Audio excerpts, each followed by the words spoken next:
And we were so sad when we found out that we were on the same date, because we're both of our takes on the Alien mashup. But you know, they're different movies, and I want to be here to help support this one as well, because it's a fantastic film, and he's a fantastic guy, and this movie needs your support if it's going to spread to other theaters. This is a classic platform release. But you don't have to see it again today if you go across the lobby. There's tickets still for sale for the later shows of Cowboys and Aliens if you want to clear your palate a little bit. So without much further, any questions about the film? I know nothing about it, but I'll questions about it. You did? Oh, thank you very much. Thank you. And do look for these two films as a double billing at the New Beverly. We're lobbying for that. So it's good to see such a great turnout. Without further ado, I bring up the man, the legend, Mr. Edgar Wright.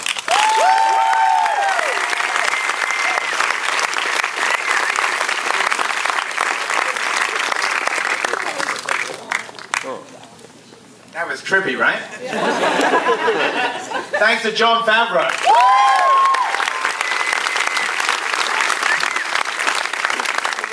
Did you enjoy the movie? Yeah! Would you like to meet another John? Yeah! Well, let's bring out, he's 19 now, he was 17 when he shot the movie. First ever time on screen, John Boyega is here.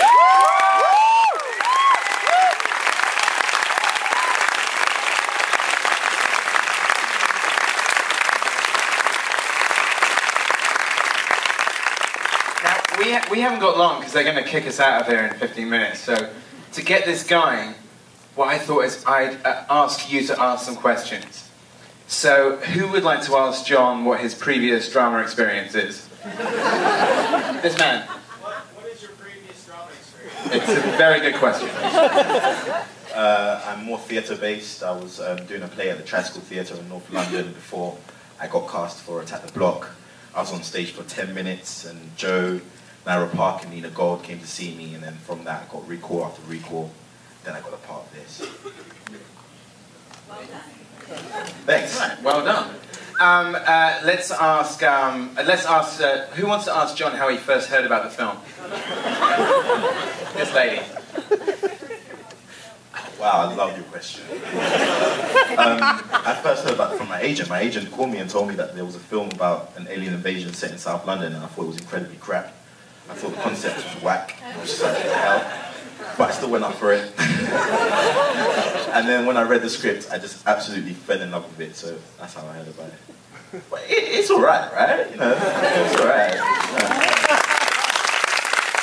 I know it's getting a bit controversial, the director of Cowboys and Aliens. Yeah. Now, would anybody like to ask John, what about this, half statement, half question? So somebody asked John, your chemistry with the other actors is so good, had you met any of them before? This man.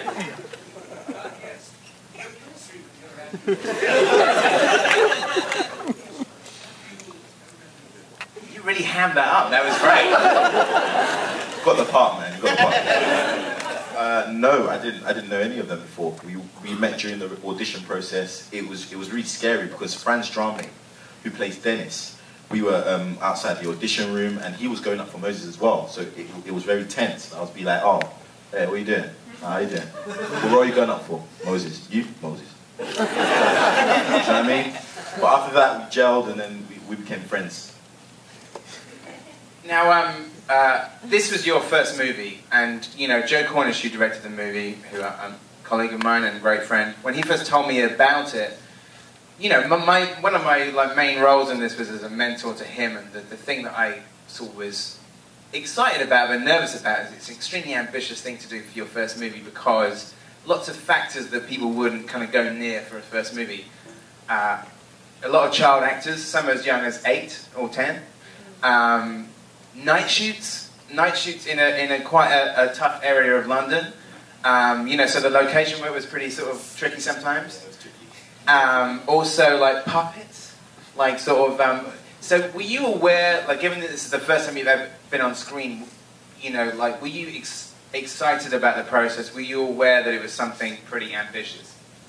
No, I wasn't aware whatsoever because I wasn't educated about that side of the film industry. I didn't know about budgets and all that. So I mean, if you got 8 million, I mean, come on, you would go over the roof, right? It'd be like, yeah, I got 8 million, and that's how much it made to to produce Attack the Block, and I thought that was amazing. I thought that was high budget. But then now I heard that Cowboys and Aliens was how much? I think I was going to make a funny joke there, but I wondered if John had left. No, he's gone. It's okay. No, Cowboys and Aliens is a little bit more than 8 million. I think John would probably laugh at the figure of 8 million. Oh. So I thought 8 million was like a pretty high budget for me. We don't get those kind of opportunities for an actor. You know, who's starting out to be part of a multi-million-pound feature film. To me, that was amazing. So I didn't really care. If it was $10 to make, I would have been cool. What is it like doing night shoots though? Because I as a director doing night shoots, there's that kind of strange kind of camp feeling to it. Not camp in a, that was the wrong word to use. Like I meant like sort of, you know, there's a real like sense of camaraderie about kind of staying out like until like 5 in the morning shooting and stuff. But is that kind of weird, like doing all the location stuff? How was that? It was fun. It was fun, you know. We had a little bit of trouble from the kids from the estate, but I handled that obviously. And yeah, we just stacked up on paninis, had Red Bull, sang songs. There's something about costume colours at one point? No, there's nothing about costume. I won't talk about that afterwards. What film was this? This is Cowboys and Aliens. Okay, let's take some questions from the floor then. You're now allowed to ask your own questions. You said that there wasn't any CGI. When the creatures are outside on the building, is that not even CGI? What it is Joe Cornish probably doesn't like to reveal the process too much, but what it is that they're all there. There's some multiplication. There are only 2 suits. They can only afford to have like 2 suits. So in scenes where there's lots of them, there's like multiplication, but they did lots of passes. So that kind of, that shot where they're climbing up the block is, like the block is digital, but the performers are real. And there's a guy called Terry Notary who worked on Avatar and Tintin and Rise of the Planet of the Apes. Rise of the Planet of the Apes, who's like a performance artist, like a movement artist, and him and a colleague were in the suits basically.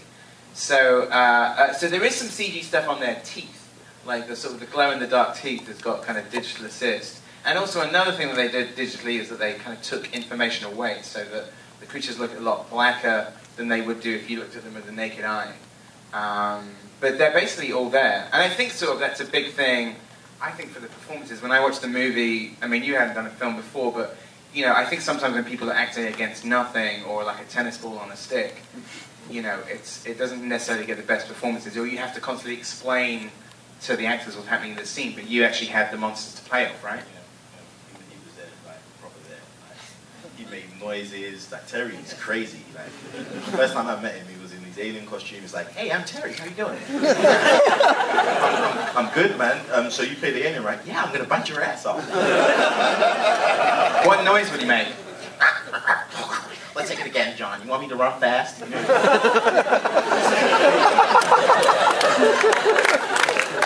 Yeah, Terry was cool. I love that you get to do your American accent to an American audience. Oh, shit.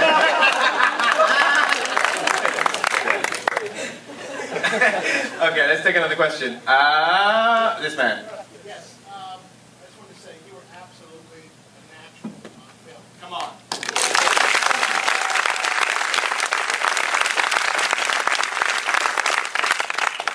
Anyone who sees this will be like a fan of yours. Have you gotten other offers since this is started being screened?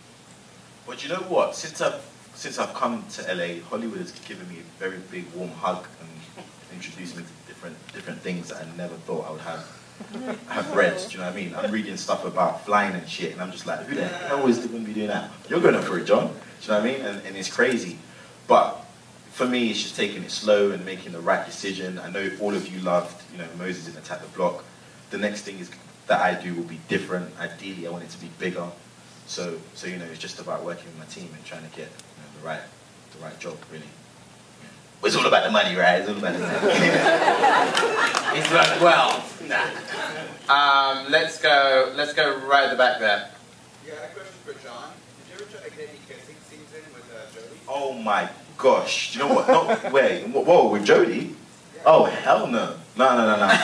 Not with Jodie, but I did want Moses to have a romantic moment with someone, but I didn't know who. Maybe Dimples. Maybe you could have a moment when Dimples was like, Moses, don't go. Moses was like, I'm going. It's one of them moments, you know? I wanted to feel like Shia LaBeouf in Transformers, but it didn't work out.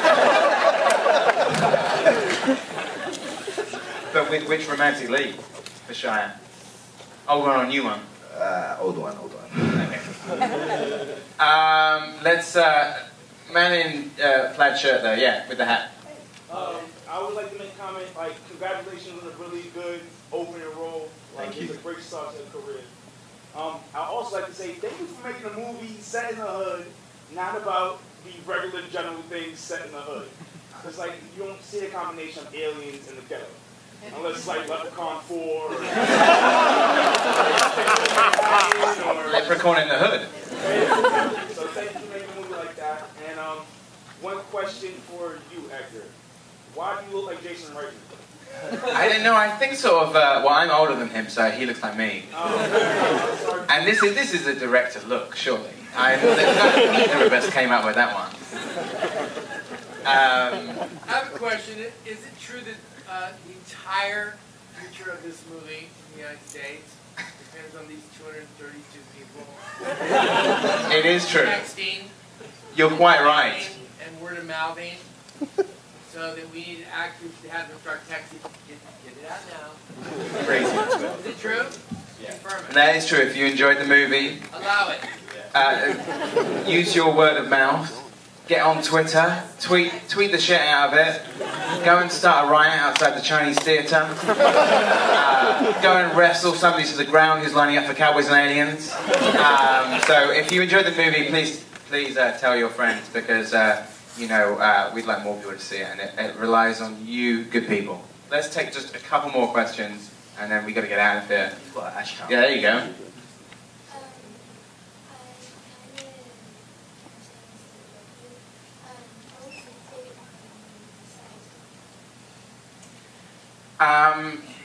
I like watching, and maybe this is because, I mean, I do like your run. We were talking about this yesterday, like, but I think Moses, like, sort of the slow motion run, the music cue. I think you can get the soundtrack at Amoeba actually, which is just over the street.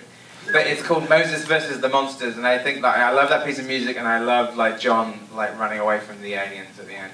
Yeah, that's my favourite scene as well, obviously because I was in it. But do you know what? I was so scared when I read that, and it was gonna be, you're gonna be running in a vest, John, and it's in slow motion. I just went to the gym and I was just like crying on the dumbbell. I'm not fit enough, you know. But yeah, I trained hard, and then when we started filming, it was so fun. Probably in the outtakes, there's going to be a lot of me doing roly-polies on the floor in slow motion because I dropped a little bit because of that alien on my back. But yeah, it was cool to film. I like your hat, by the way. Okay, one last question. Who's got the best question? This man.